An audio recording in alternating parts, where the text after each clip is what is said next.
Can you really have a successful Etsy shop? Are you scared to start because you're afraid that you might fail? I want to let you in on a little secret. Failing doesn't have to be a bad thing. All of the best people are failures.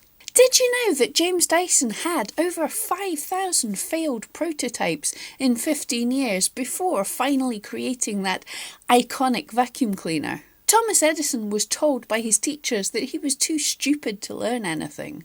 J.K. Rowling was a broke single mother writing a novel in a coffee shop. The first Dr. Seuss book was rejected by 27 publishers, and Stephen King's Carrie was rejected 30 times. And Michael Jordan was cut from his school's basketball team. And there is one big difference between these people and everyone else who actually failed, and it's these people didn't quit. Yes, it's scary to put yourself out there. Yes, it's scary to start up your new business, but you're not alone. And it's so much easier if you have realistic expectations. So let's cover some facts and figures, not to demotivate you, hopefully to inspire you that although it's difficult, if you work through all the challenges, you can do this. In the US alone, there are over 28 million small businesses. And the UK has seen an 85% increase in small businesses since the year 2000. But 1/3 of new businesses fail in the first 2 years, half fail in the first 5 years, and 2/3 fail in the first 10 years. The first few years are no doubt the hardest. Once you get past the first 5 years, then odds are you're likely to make it. And the reason over 80% of businesses fail is because of cash flow problems. So if we're realistic about the fact that we're not going to make much money to start with, we've got a better chance of succeeding. But one good piece of news is it's not too late to start your own business.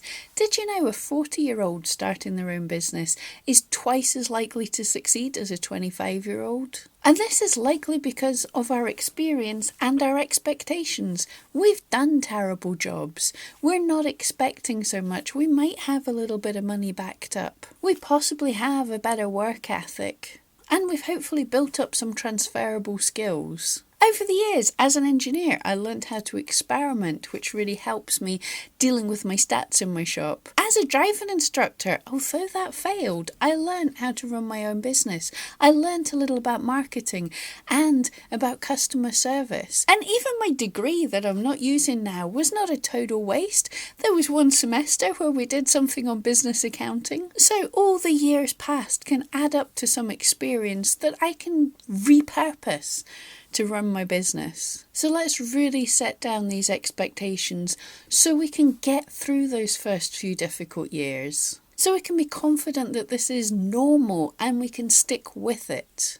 As we just said, cash flow is one of the biggest problems, and an unrealistic expectation of how much you're going to make, especially in the beginning, can be what kills people's dreams before they even get off the ground. It's best if you start your new venture as a side gig so you have actual money coming in and this is just an extra, but 85% of people with a side gig are earning less than $500 a month from their side gig. And the average monthly income on Etsy is $151. 76% of sellers on Etsy make between $0 and $99 a month.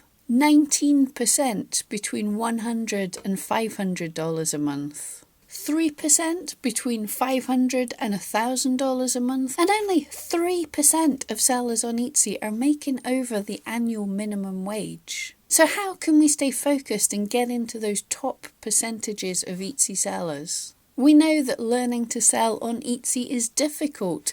There's so much you need to know: photography, SEO, customer service, not to mention making our products. 65% of sellers on Etsy haven't even sold 30 items. So actually many more than the 1 in 3 sellers on Etsy quit before their first 2 years.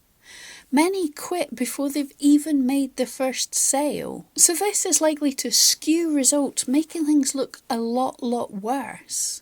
The people who thought it was going to be easy, put up a listing, found it wasn't easy and left, make it look worse, bring down all these numbers. So really, to succeed on Etsy, the most important thing we need to do is to keep going, to keep learning, to keep moving forwards. And that can be difficult. Motivation can be difficult. So we have to learn how to hack our brains to keep ourselves going, to keep stubbornly plodding ahead, focused on the final goal, while all our competition around us is quitting. And our odds of succeeding grow with every step, with every new improvement we make, with every new customer, with every day that goes by without us quitting. Our odds of making it on Etsy improve. So yes, this is a massive journey. There's a lot to do. However, small steps taken over a period of time can wind up in you travelling further than you ever imagined. Now, computer game developers learnt strategies quite a while ago, how to hack our brains, how to keep us motivated. What they realised is each time we beat a new boss, overcome an obstacle, clear a level, we get a little dopamine hit, and that little dopamine hit encourages us to want to move on and get the next one. So what they do is they create a game with a learning curve that's quite gradual, so you can get some dopamine hits early on. So basically the levels early on, there's lots of small wins, there's lots of things to encourage you, there's lots of ways to say, here we go, we've done something great. And then over time, these space out and it gets a little harder and a little harder. So we work a little harder, we get that dopamine hit, and we want to head on for the next one. So if we know that's how our brain works, we can use that to hack how we're going to run our Etsy shop. Rather than just say, I'm opening a shop here and I'm going to make a 5-figure income. That is one big step. Your dopamine hit is way over here. That is tough. You're likely to fail. You're likely to give up. So instead of that, let's plan out little steps, things that you can do to get along the way. So we know to get from nothing to this 5-figure a year shop, we're going to have certain things that we improve. Those are likely to include your shop, social media, your photographs, SEO, stats, diversifying, and finances. And it's not just a one and done. These are all little steps. We're going to have to keep improving these as we go along. So what we can do is make each chunk of these improvements a step for us. We say to ourselves every month we want to go through that list and do little improvements. And we start small. So think of, for each subject, what's the easiest thing you can do to improve these a little bit, and say to yourself, for this month I'm going to work on all these things. Tick them off your list. Get your little buzz for being able to tick these little easy things off your list, and then once you've completed that run, that chunk of things that you had to improve by the end of the month, give yourself a reward. Do something nice. Take a day off. Buy a nice bar of chocolate. Buy a frock. Do something to reward yourself. And then we're going to move on to the next step, which is revisiting our results, checking our data, and going back and working through these steps again, deciding another way we can improve each one of these steps. So, for example, in your shop, this can be things like working on your banner, improving your about section, even rearranging the position of some of your listings. Social media, opening a social media account, linking to it in your shop, promoting it to your friends, creating some posts, looking at what posts did well, creating a strategy of how often you're going to post to social media. Photographs. Watch a couple of tutorials on how to use your camera better. Get some lighting. Clear yourself an area as a setup for your pictures. Learn a little bit about photo editing. SEO. Sign up to a site like eRank. Watch one of my videos. Learn a little bit about one thing about SEO. So learn about ranking, learn about keywords, one little thing. Stats. Dive into and learn one metric in your stats. Learn about the search analytics beta. Learn about your promoted listing stats. Dig into one type of your statistics and learn about that. Diversify.